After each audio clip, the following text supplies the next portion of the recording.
வணக்கம். Moral of the story. இந்த கதையில் நம்ம ஹீரோ ஒரு ஒன்றான சோம்பேறி. ஓகே. பட் அவருடைய பூஜா பலன், அவர் பூர்வ ஜென்மத்து பலன் வயசு படி அவருக்கு லக்ஷ்மி தேவி ஒரு குறிப்பிட்ட நாள் அருள் செய்யறன்னு இருக்கு. ஓகேங்களா? அந்த நாள் வருது. லக்ஷ்மி தேவி திடீர்னு அவருக்கு முன்னாடி தோன்றாங்க. இது மாதிரி உனக்கு உனக்கு நான் இத்தனை நாள் அருள் செய்யணும்னு இருக்குப்பா. அதை நீ அதை நான் அருள் செய்யணும்னு இருக்கு. உனக்கு நான் தேவையானதை நான் கொடுக்குறேன், நீ கேட்கறத நான் தரேன் அப்படின்னு சொல்கிறேன். உடனே என்ன ஒன்றும் வழக்கம், எனக்கு பணம் வேணும்னு கேட்டான். பணமா? தான் நான் நோட் பண்ணேன். சினிமாவில் வர மாதிரிலாம் நான் அப்படியே படைச்சிடலாம் முடியாது.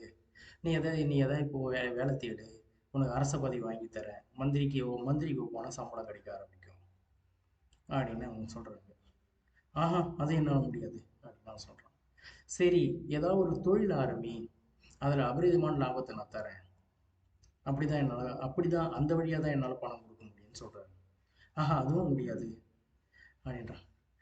சரி, அப்போ ஒன்று பண்ணு, நம்ம உன் வீட்டு பின்னாடி புழக்கடியில் 10 அடி ஆழத்தில் ஒரு புதையல் இருக்கு, அதை தோண்டியாவது எடுத்துக்கோ, அது மூலமான உனக்கு பணத்தை கொடுத்துட்டு போறேன்னு. ஐயோ, 10 அடி பணம் தோண்டமா? முடியவே முடியாது அப்படின்னு. லக்ஷ்மிக்கு வேற ஆப்ஷன் தெரியலங்க. ஓகே. அப்போதான் திடீர்னு லக்ஷ்மி தேவி ஒரு எண்ணம் வருது. இந்த வருஷம் ஒரு சிறப்பு குழுக்கள் இருக்குல்ல, பண்டிகை கால சிறப்பு குழுக்கள் ஒன்று இருக்கே, அந்த அந் அப்படின்னு அவன் சொல்றான், தலையாடுறான். அப்படியா, சரி, நீ நீ நீ அந்த அந்த குழுக்கள் உனக்கு விளையாடுற மாதிரி நான் செய்யறேன் அப்படின்னே. அது முடியும், ரொம்ப சந்தோஷம், சரி அப்படின்றான். லக்ஷ்மி தேவி மறைஞ்சிடுச்சு. குழுக்கள் சரியா ஒரு வாரம், அவனுக்கு அந்த பூஜா பலன் முடிய போகிறதும் அந்த ஒரு வாரம் தான். ஓகேங்களா? குழுக்கள் தேதி வந்தது. பரிசு விழுது இவனுக்கு. பரிசு விழுது யாருக்கோ. உடனே லக்ஷ்மி தேவியே அப்படின்றான். அவன் அந்த பீரியட் முடிய போகுது, பூஜா பலன் முடிய போகுது. அதனால லக்ஷ்மி தேவி வராரு. வந்துட்டு, நீ தான் பரிசு விழுன்னு சொன்னீங்க, எங்கே எனக்கு பரிசு விழல அப்படின்னு கேட்டான்.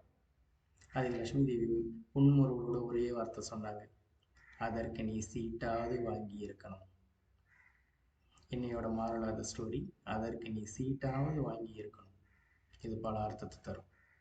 மீண்டும் விவாதிப்போம்.